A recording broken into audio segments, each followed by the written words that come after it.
Ya, titik terendah yang pernah saya alami ya dalam kehidupan pribadi bersama dengan keluarga itu terjadi sekitar tahun tahun 2004 2005. Saya masih SMA waktu itu, masih SMA. Saya sih keluarga kami adalah keluarga sangat-sangat sederhana lah begitu ya. Keluarga petani, tinggal di kampung di Nias, di Gunung Sitoli, dan kami di atasnya di pegunungan lah begitu kan. Nah, namanya kehidupan di kampung dan kehidupan petani, bro, maksudnya itu sangat-sangat terbatas sekali kan. Nah, jadi hidup itu ya semacam hidup hanya untuk makan sehari lah begitu. Kita misalnya eh, kerja noreh karet hari itu, ya memang untuk hari itu dimakan begitu. Ya memang kami bertani bersawah. Nah, yang menjadi uh, tulang punggung dalam keluarga itu ya ayah saya dan mama. Yang paling diandalkan ya bapak begitu. Nah, hal yang paling memukul itu terjadi yaitu ketika waktu itu terjadi gempa dan tsunami di Nias ya, yang bersama dengan Aceh. Sekitar ya kurang lebih 1,5 bulan lah, setengah setengah tahun, hampir lebih setengah tahun waktu itu sebelum kejadian itu, bapak itu um, ada dalam masa depresi. Depresi, dia depresi, bro. Misalnya dia stresnya itu tingkat tinggi sampai bisa disebut depresi, dan dia kehilangan kesadarannya yang normal. Kemudian ya dia tidak seperti biasa lagi yang kami kenal begitu. Yang ngomongnya, tindakannya bahkan sampai mungkin menjadi ancaman bagi orang lain ketika beliau bebas di luar. Sehingga waktu itu saya ke kelas 3 SMA, ya kami mengambil keputusan untuk bapak ditaruh di satu ruangan khusus begitu. Jadi kami taruh dia tidak bisa bebas keluar, semacam di lockdown lah, di karantina, dan itu cukup lama, itu berbulan. Ya mungkin hampir 1 tahun, sekitar 8 bulanan lah beliau di sana dengan keadaannya yang tidak bisa berpikir realistis, tidak bisa berpikir normal. Namanya orang sudah depresi tinggi. Kami hanya berharap kebaikan Tuhan waktu itu. Tapi yang paling memukul adalah saya mau selesai SMA, dan melanjutkan ke perguruan tinggi. Melanjutkan itu belum tahu akan kemana gitu. Ya, di kejadian itu, dalam kondisi itu dong pasti bingung ya. Maksudnya ayah saya yang kami andalkan sudah tidak bisa lagi apa-apa. Bahkan stigma dari kiri kanan, dari keluarga, bahkan dari masyarakat, bahkan dengan orang yang udah depresi yang nggak normal, ya pasti itu stigmanya ya sangat negatif. Bahkan ada orang mungkin bertanya bagaimana ya mereka di depan anak-anaknya begitu, akan bagaimana mereka. Itu sangat-sangat, ya kalau kamu ada di situ dan kamu mendengar kata-kata orang lain dan lihat realita orang tuamu, ayahmu di sana, dia sudah tidak bisa ngapa-ngapain, itu pasti sangat terpukul. Kita bingung mau bagaimana ke depan. Ini orang yang kita harapkan sudah tidak bisa apa-apa lagi. Nah, itu saya alami, bro. Ya, maksudnya, ya Tuhan, saya akan kemana ya? Maksudnya, ayah saya bisa saya andalkan, sekarang nggak bisa ngapa-ngapain. Lebih dari itu, keadaan keluarga cukup kacau. Hanya mama yang bisa bekerja, itu pun tidak bisa maksimal. Belum lagi mengurus bapak untuk bisa pulih, untuk bisa sembuh. Itu pun kita tidak tahu apakah akan sembuh apa enggak. Lebih dari itu adalah, ya, itu stigma dari masyarakat tadi, dari kiri kanan. Namanya orang udah depresi lah, udah tidak normal, pasti malu lah ya, malu itu, malu, ada rasa malu itu. Tetapi bro, maksudnya saya bersyukurnya begini.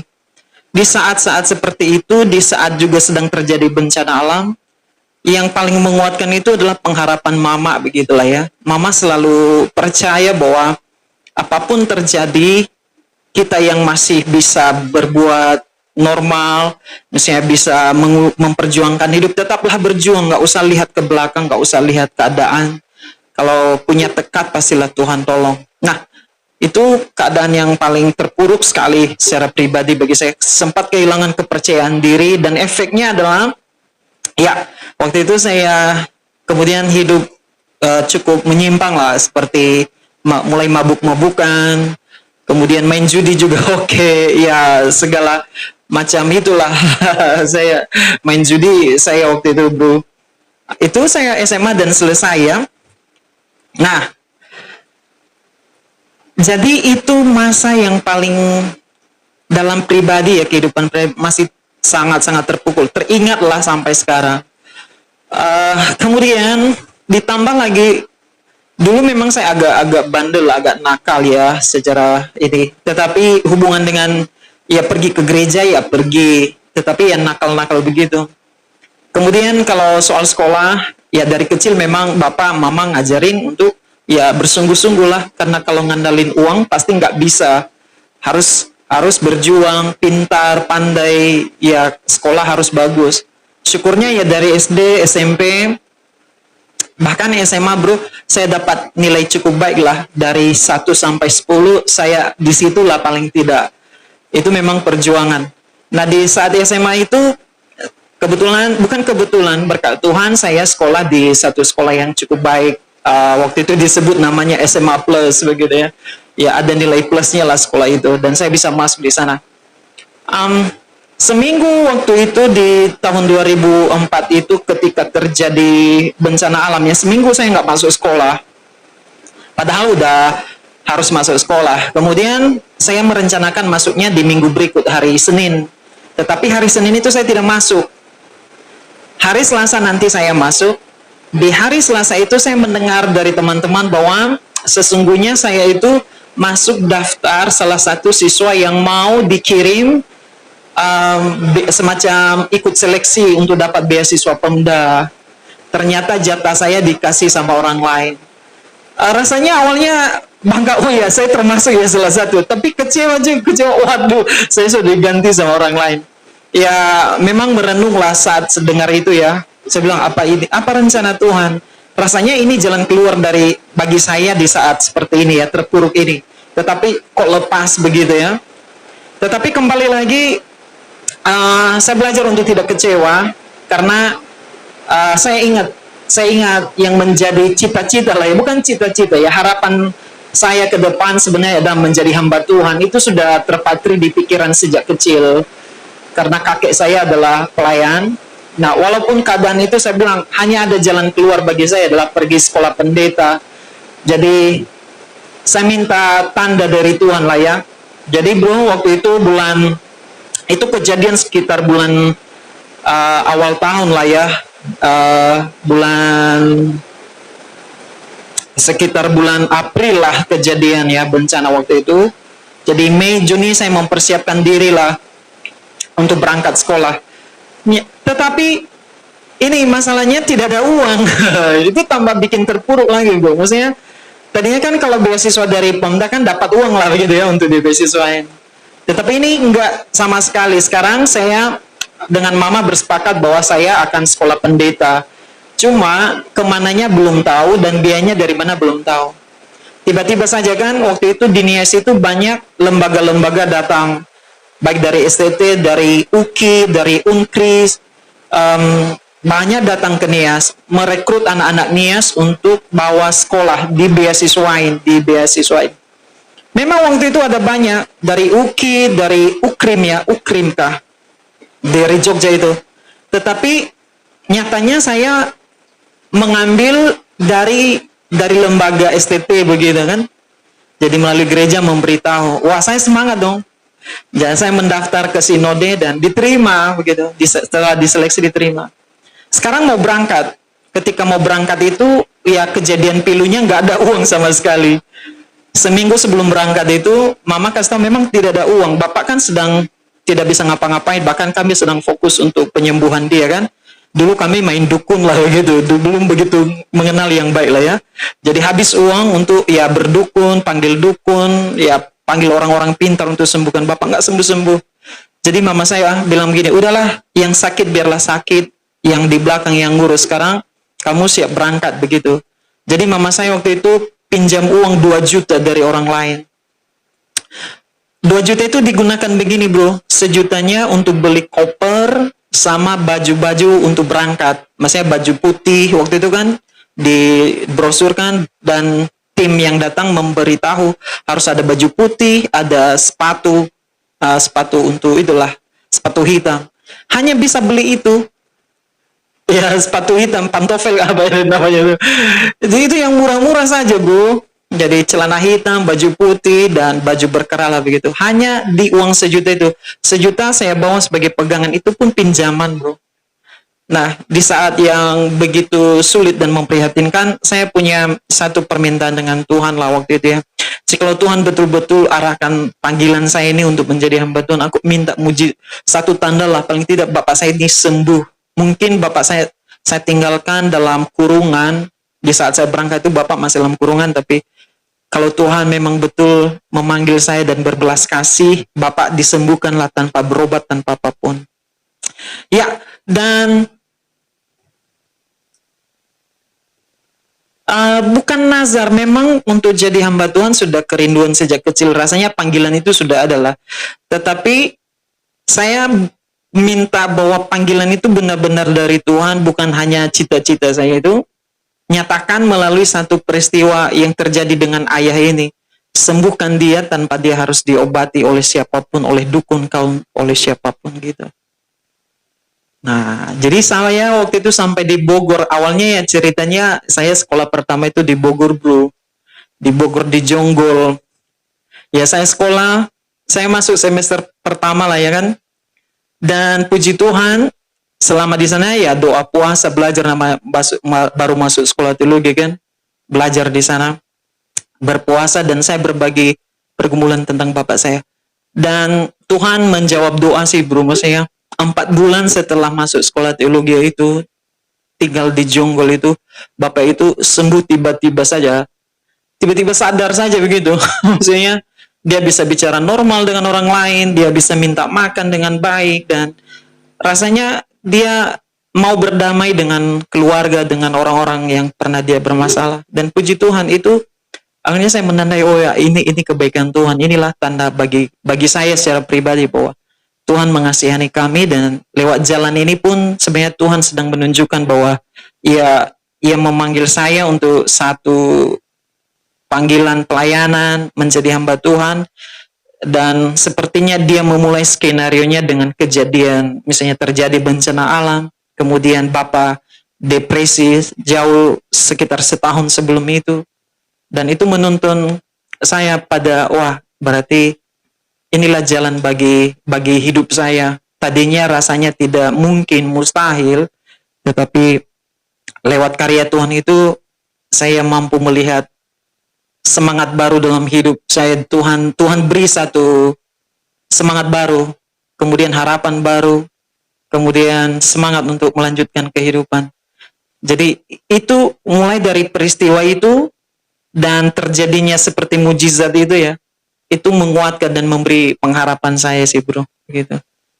Jadi itu titik terendah dalam hidup. Saya tidak tahu orang-orang lain apakah kalau bayangkan kejadian itu dengan mereka apa bisa lewati dengan begitunya. Itu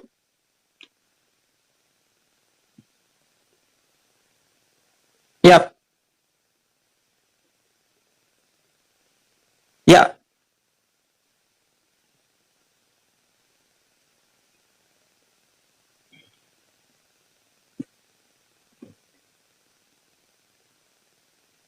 ya. Hmm.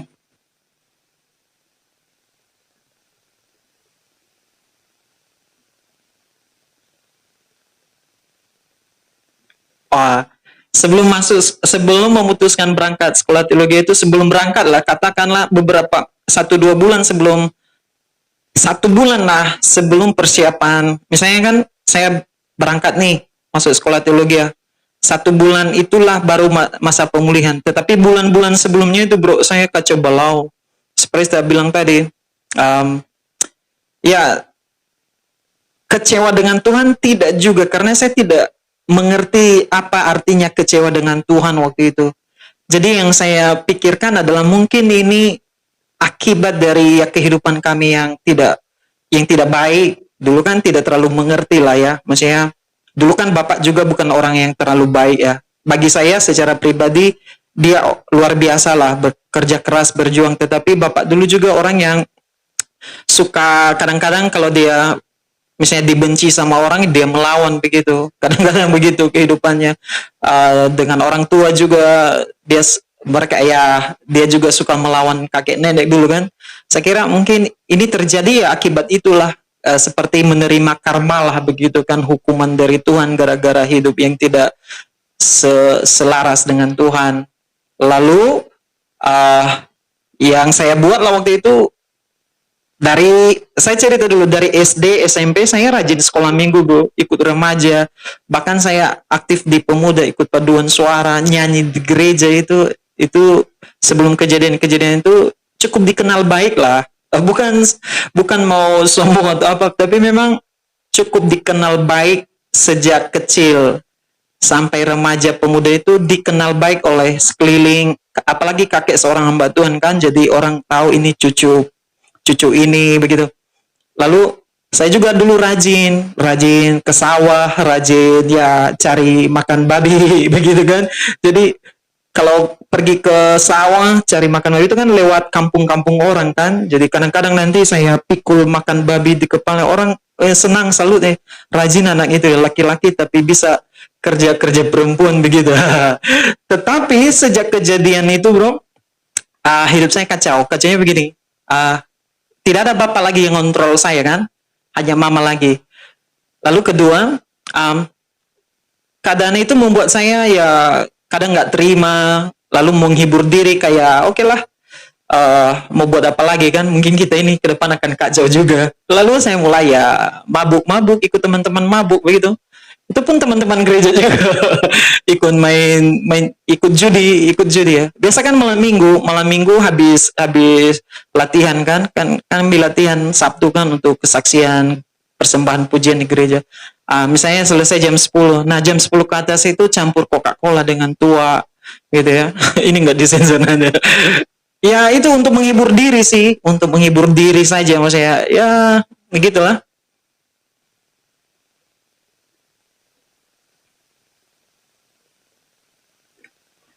Enggak juga marah, tidak juga marah, karena saya rasa kalau dulu di ini ya, kami di keluarga bro, maksudnya Tuhan itu bukan sesuatu yang dipertanyakan lagi. Tuhan berkuasa berdaulat, kami ngerti itu, saya ngerti itu, karena kami kan di keluarga kan ada ibadah doa malam kan, baca firman itu pasti ada lah. Entah itu rutinitas, kadang-kadang jadi rutinitas, tetapi di pikiran ya Tuhan itu, apakah yang dia buat baik atau tidak baik, dia tetap benar sebagai Tuhan. Jadi mau melawan Tuhan tidak mungkin, tidak bisa dong. Nah, yang dibuat sekarang hanya berpasrah aja, terima aja apa yang Tuhan buat begitu. Apakah itu menyakitkan atau membuat menderita, ya terima saja sebagai konsekuensi. Mungkin hidup kita ini tidak baik, itu dulu konsepnya. Nah, jadi untuk menghibur diri, untuk bisa lewati itu, ya itu tadi, ikut teman-teman, ya mabuk-mabuk, main judi. Malah dulu parah ini, mungkin nanti ada saudara-saudara sepupu atau paman nonton ini. Dulu sempat ini, apa namanya itu, dengan paman berdua, maksudnya cari lawan untuk main judi. Jadi kami dalam satu meja, saya dengan saudara mama kan, itu paman, udah orang tua kan, ya. Jadi kalau dia main judi, nggak ada temannya, saya yang kawankan dia, saya yang ya pasangan dia lah gitu. Nah, itu saking bayangkan itu anak dengan orang tua sama-sama di meja untuk main judi, itu bagaimana parahnya itu. Itu.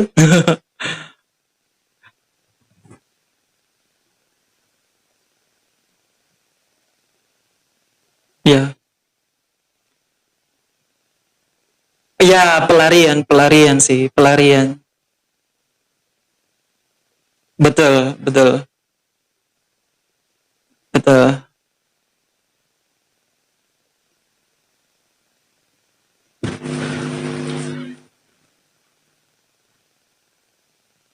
Ya, mama lah yang selalu,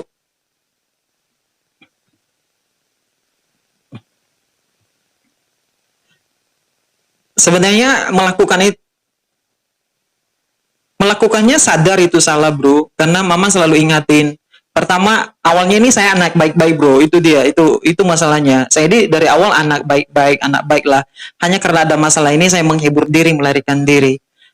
Saya tahu itu salah. Bahkan kalau mungkin lama kelamaan, kalau tidak berangkat sekolah teologi itu pasti hancur, bro. Mama selalu bilang ya jangan sama seperti anak-anak lain, ya adalah orang-orang lain yang kita tahu uh, di sekeliling, ya karena kehidupannya seperti itu ya tidak bisa punya masa depan seperti orang lain, paling ya kembali di kampung, maksudnya ya hidup begitu-begitu aja, tidak ada perkembangan.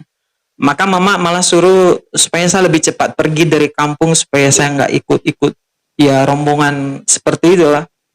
Uh, Justru harapan mama saya itu juga kalau saya cepat berangkat saya terselamatkan, karena kalau akan lama pasti tambah kacau. Apalagi bapak tidak ada kuasa lagi untuk mengontrol kan. Kalau mama tahulah kalau kita dengan ibu kan, ibu kadang-kadang suka kita gampangkan lah begitu kan.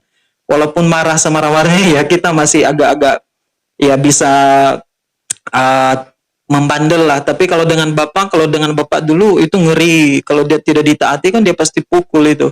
Pukulannya ya pukulan maut kadang-kadang. Ya itu. Nah, saya tahu itu salah, bro. Saya tahu itu salah. Saya tahu itu salah. Dan saya juga berpikir ini nggak akan lama. Saya akan pergi dan tinggalkan ini nanti.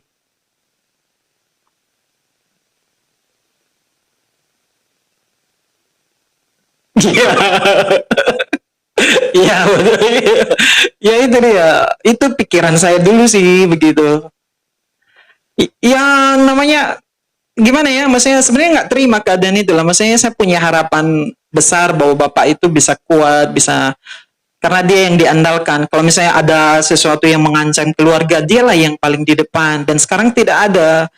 Malah yang kemudian kepikiran oleh saya adalah tanggungan ya tanggung jawab untuk keluarga sekarang di pundak saya sebagai anak laki-laki yang pertama toh.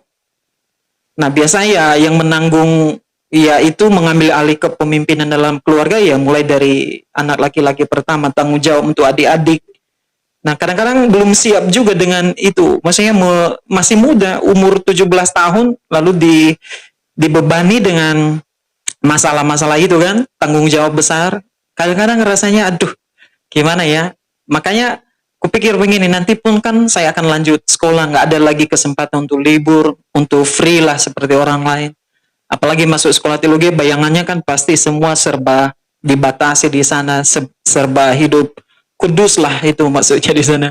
Jadi ya sambil melarikan diri dengan masalah yang ada, ya mencoba menghibur diri dengan itu tadi, satu masa yang paling kacau itulah. Ya lumayan. Ya waktu itu hanya saja nggak ikut mencuri lah, nggak ikut mencuri. Sempat sih kepikiran ikut mencuri waktu itu.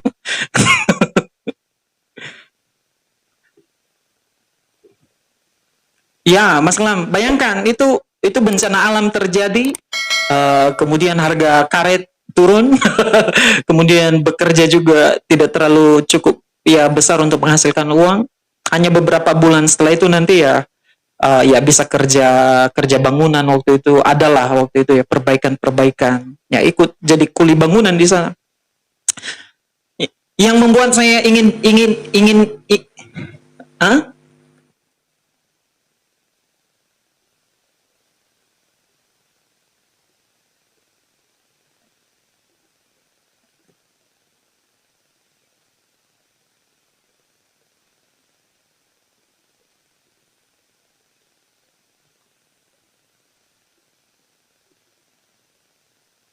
Ya,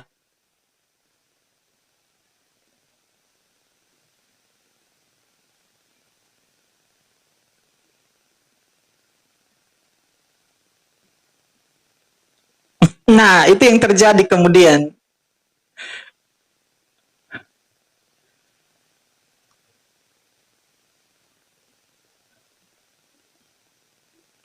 Um, Sebenarnya ceritanya ini berlanjut, bro. Sebenarnya oke lah, saya berangkat sekolah teologi ya kan.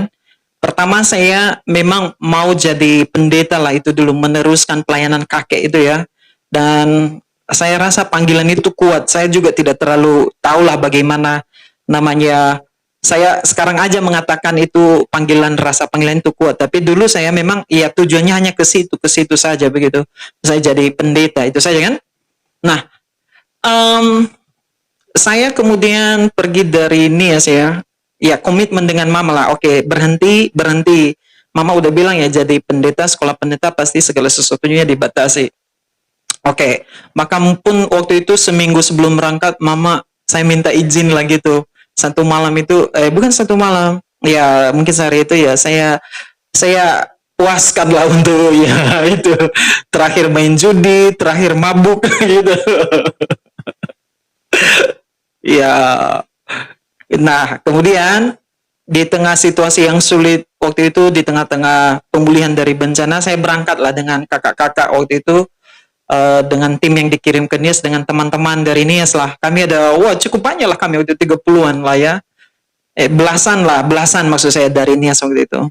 Kami berangkat toh sampai di Jonggol. Nah, sebenarnya kemudian saya masuk sekolah teologi itu bro, yang kemudian terjadi di pikiran saya itu pembuktian diri pada akhirnya. Ya, waktu di Nias kan sering orang berkata hidup mereka mau bagaimana, akan jadi apa nanti mereka di depan. Oke, lalu saya bilang inilah kesempatan bagi saya untuk membuktikan bahwa ya kami nggak akan tersesat, kami nggak akan jadi hancur lebur di depan. Ini sudah ada jalan Tuhan siapkan lah kan. Jadi ya saya masuk sekolah teologi, masuk sekolah semester pertama itu ya belajar saya sungguh-sungguh bro, maksudnya sambil ya mengikuti pembentukan-pembentukan di kampus lah begitu kan, di asrama. Tapi tujuan saya adalah secara akademis saya harus yang terbaik begitu. Saya harus membuktikan dengan orang-orang bahwa saya bisa gitu. Ya lumayan berhasil untuk semester pertama, semester kedua berhasil bro. Saya dapat nilai tertinggi lah di angkatan saya begitu. Ya cukup cukup lumayan IP-nya 3,89 waktu itu. Jadi itu tertinggi bro. Itu uh, apa namanya itu ketuanya ya semua orang tahu bahwa itu IP tertinggi yang pernah dicapai sejauh itu waktu itu di kampus begitu, dan saya cukup bangga. Tetapi kemudian saya rasanya sudah alami kebaikan Tuhan tadi ya. uh, Bapak udah pulih, udah baik lah kan, udah sembuh puji Tuhan. Sekarang secara akademis di sekolah bagus. Rasa-rasanya mulai terlena bro, terlena. Nah, terlenanya ya berdampak juga di pembentukan saya, bahkan di perjalanan hidup saya. Dan itu titik kedua terendah lagi bro dalam hidup saya. Kamu tahu apa yang terjadi? Saya memasuki semester ketiga, saya belum selesai semester tiga lah kan. Semester ketiga, saya kacau. Dia itu di sekolah teologi ya bro, maksudnya hidup saya kacau, kan kacau. Pertama tadi karena rasanya agak dikasih perhatian dari sekolah, dari dosen-dosen teman-teman juga kan. Lalu saya mulai agak terlena. Kemudian saya mulai membangkang dengan peraturan. Ya, kemudian kamu tahu di kampus bagaimana tuh, tidak ya namanya proses pembentukan. Ya masuk pertama kamu akan lihat malaikat-malaikat. Lalu berangkat ke semester 2 mulai sedikit ada iblis-iblisnya gitu. Ya mulai masuk semester 3 itu kamu lihat dua-duanya malaikat dan iblis di sana. Kemudian yang mungkin dulu karena belum terlalu puas ya di masa sebelum masuk kampus ya gitu. Jadi rasa-rasanya lihat ada peluang-peluang untuk nakal begitu kan. Nakalnya sih hanya ya melanggar peraturan sekolah. Ya nggak boleh keluar, saya pergi keluar. Lalu kamu tahu kan Bro Chandra tahu lah di kampus itu di STT itu di bawah tingkat 3 itu kan nggak boleh pacaran gitu. Ya itu berkali-kali saya langgar. Pada akhirnya saya di drop out dari kampus begitu. Ya itu menyedihkan. Itu menyedihkan, pertama saya sudah mengecewakan diri sendiri, mengecewakan orang lain, terlebih keluarga bapak mama kan. Bapak sudah sembuh lalu dia udah mengerti, dia marah besar waktu itu. Dia bilang tidak akan terima pulang ke Nias begitu. Dia tidak terima saya pulang ke Nias. Yang penting ya saya urus diri sendiri sudah gitu.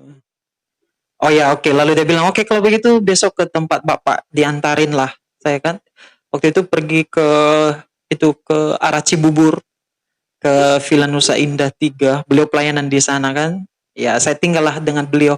Waktu itu November menjelang Desember. Itu ya itu dia kejadiannya. November menjelang Desember. Dan akhirnya saya ke tempat beliau, lalu saya seperti dibentuk ulang lah, dididik ulang, ikut biston pagi dengan beliau, ditanya-tanya, diarahkan beliau.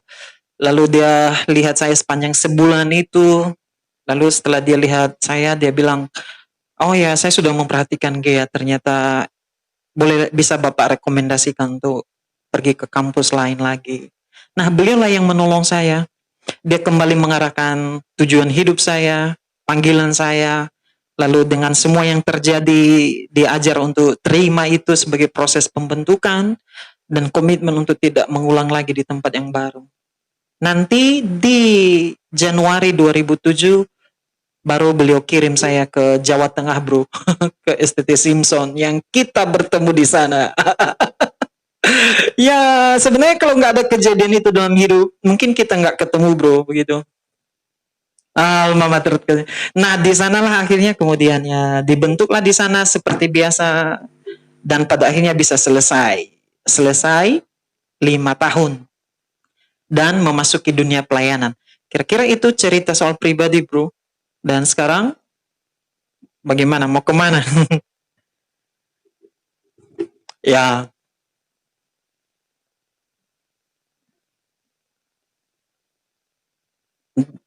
ya,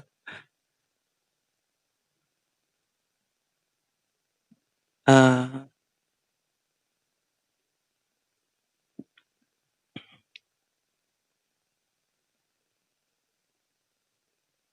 iya, kadang menjatuhkan diri. Mm-mm.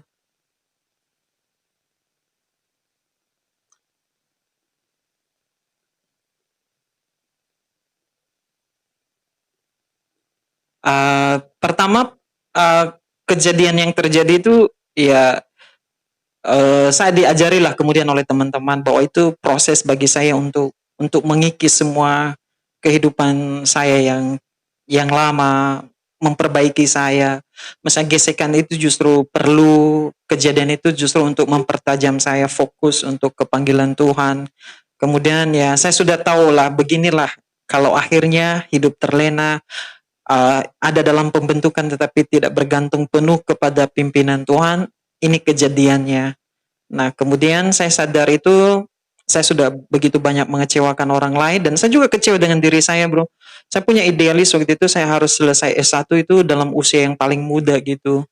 Tetapi ternyata 1,5 tahun dalam hidup saya itu terbuang sia-sia secara ukuran perhitungan manusia ya. 1,5 tahun terbuang sia-sia, tetapi bagi Tuhan itu penting untuk membentuk karakter saya, kemudian mempertajam visi tentang panggilan Tuhan. Nah, setelah dari Pak Yohanes Napamuri, saya kemudian diarahkan beliau, kemudian sadarlah di sana bahwa hidup saya hanya untuk melayani Tuhan, hidup bersenang-senang itu tidak mungkin lagi begitu Mas ya.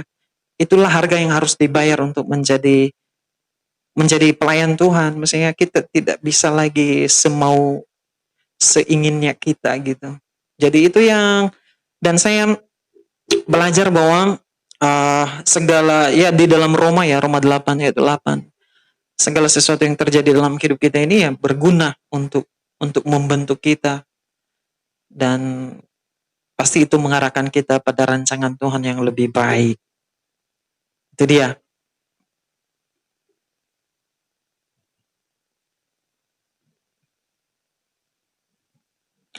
Ya, penyertaan Tuhan dalam hidup saya itu di setiap langkah.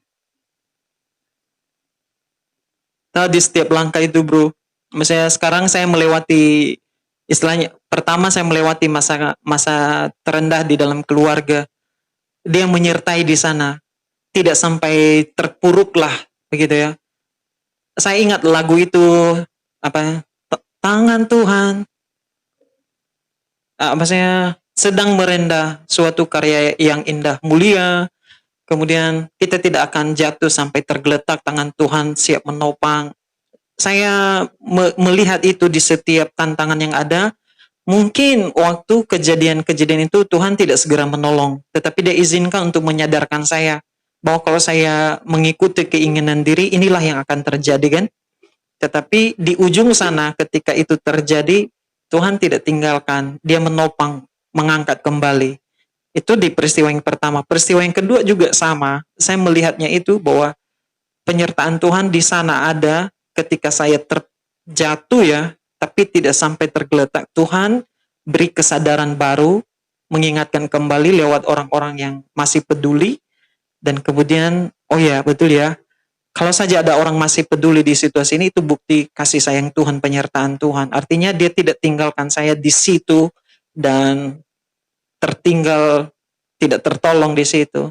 Jadi yang saya lihat penyertaan Tuhan itu ada, kadang-kadang tidak tepat di saat masalah kita alami, tetapi Dia izinkan justru kita, diizinkan kita lewati itu.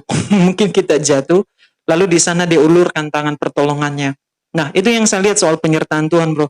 Penyertaan Tuhan itu tidak selalu harus dengan mujizat, tiba-tiba nyata tangannya di saat kita punya pergumulan.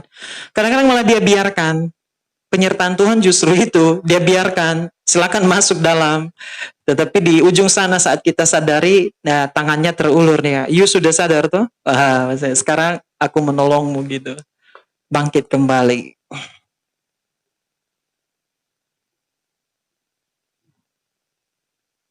Hmm,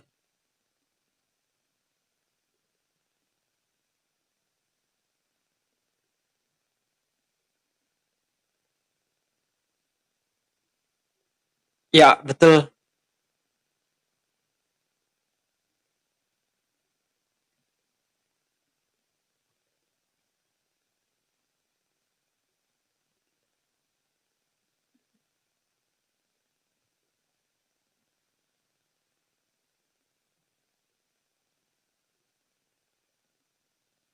Ya,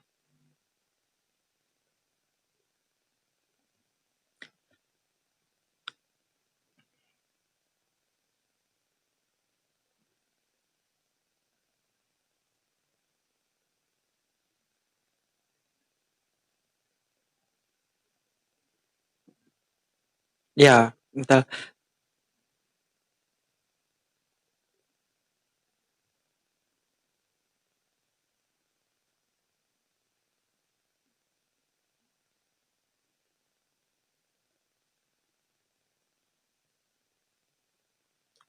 Ya, betul bro. Maksudnya Tuhan izinkan sesuatu terjadi. Mungkin itu bukan kehendaknya ya. Tuhan izinkan sesuatu terjadi, meski bukan itu kehendaknya. Kenapa? Bisa jadi sebenarnya kehendak Tuhan bagi saya misalnya hidup dibentuk untuk menjadi hamba Tuhan dengan lancar lah katakan begitu. Tetapi saya tidak selalu peka dengan itu. Kadang saya menyimpang dan mau mengikuti keinginan diri. Akhirnya Tuhan izinkan, oke silakan pergi kepada kemauanmu dan pergilah sampai ke ujung dan apa yang akan terjadi di sana. Dan ketika saya pergi dengan ego sendiri, yang terjadi ya itu di sana. Di depan itu ya ujian, ya cobaan. Cobaan bukan dari Tuhan, tetapi itu dari diri sendiri. Nah, saat di sana itu sudah rasa babak belur, sekarang sadari kan, minta tolong Tuhan, minta belas kasih, kemurahan. Ya kadang-kadang tidak selalu ditolong ya. Kadang-kadang ya ada perasaan yang begitu kelam di sana, begitu kalut. Tetapi yang pasti pertolongan Tuhan, rancangan Dia itu tepat. Saya rangkum karena seperti dalam Roma 8 ayat 8, kita tahu sekarang bahwa Allah turut bekerja dalam segala sesuatu untuk mendatangkan kebaikan bagi mereka yang mengasihi Dia, yaitu bagi mereka yang terpanggil sesuai dengan rencana Allah. Saya mengaminkan ayat itu di peristiwa kehidupan saya yang pernah saya alami jatuh bangun itu, bro. Di kehidupan pribadi itu. Hmm,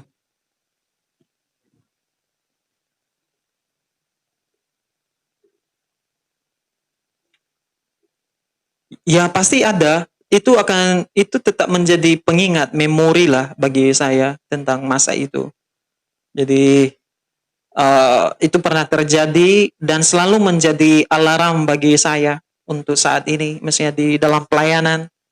Ya, di dalam pelayanan pasti banyak tantangan, tetapi semua yang terjadi itu membentuk kemudian ya karakter, walaupun tidak sempurna terus diperbaharui. Di sana peristiwa-peristiwa masa lalu itu menolong untuk bisa berkaca dan bercermin dan kemudian mengingatkan tentang kebaikan Tuhan, rancangan Tuhan. Dan itu selalu jadi ingatan lah bahwa bersyukur itu pernah terjadi, maksudnya mengalaminya karena itu proses Tuhan yang baik untuk mengasah, untuk mengarahkan hidup dan untuk membuat lebih lebih berserah pada rencananya, bukan pada rencana saya. Dan pada kehendak Tuhan, bukan kepada keinginan saya. Penyangkalan diri,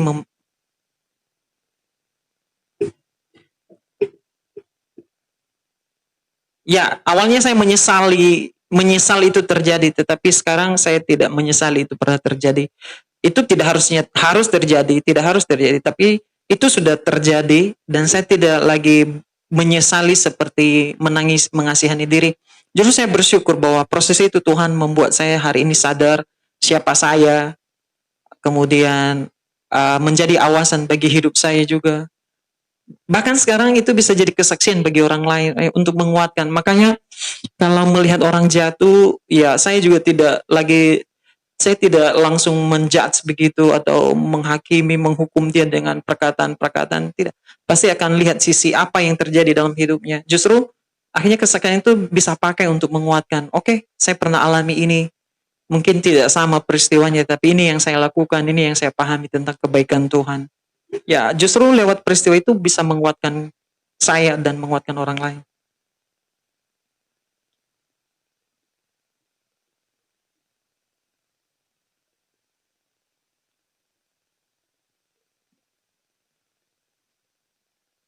Ya, betul.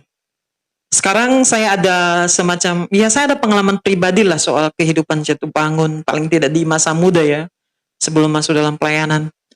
Ada itu dan menjadi semacam perbendaharaan yang bisa dibagikan untuk menguatkan ya teman-teman muda, orang-orang yang mungkin sekarang juga bergumul untuk banyak hal.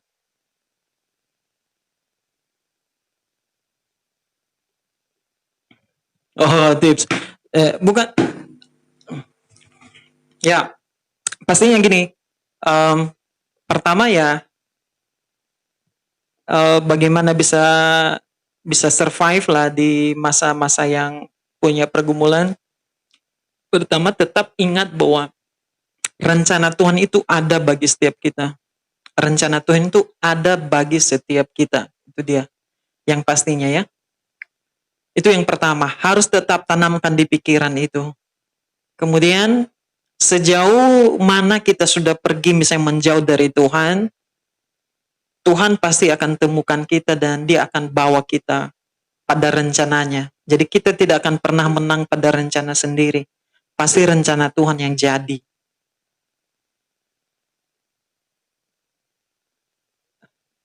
Oke, yang pertama, percayalah bahwa rencana Tuhan itu ada bagi setiap kita. Hal yang kedua, sadarilah bahwa sejauh manapun kamu pergi meninggalkan atau lari dari rencana Tuhan, rencana Tuhan itu pasti jadi karena rencananya itu tidak pernah gagal.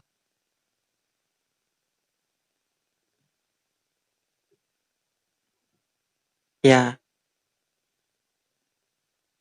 iya. Dan ketiga, apapun yang terjadi, ya apapun boleh terjadi ya. Jadikanlah itu sebagai proses pembentukan untuk lebih lagi memahami rancangan Tuhan. Sama seperti Roma 8 ayat 8 itu. Segala sesuatu terjadi di dalamnya Tuhan turut bekerja. Mungkin itu bukan kehendaknya tetapi dia izinkan untuk membalikan kita kepada rencananya. Tadinya. Itu. Mhm.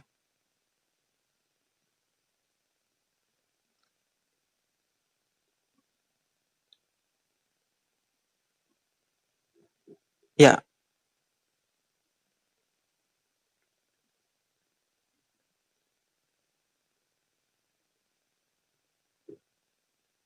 oke. Ya, dan kemudian Bro berdamai dengan diri sendiri dan orang dan situasi. Ya, ya. Karena gini, kalau misalnya saya tidak menerima apa yang terjadi itu ya, mungkin saya tidak memaafkan diri. Pernah saya sempat kayak tidak memaafkan diri sendiri, pernah mengecewakan orang tua.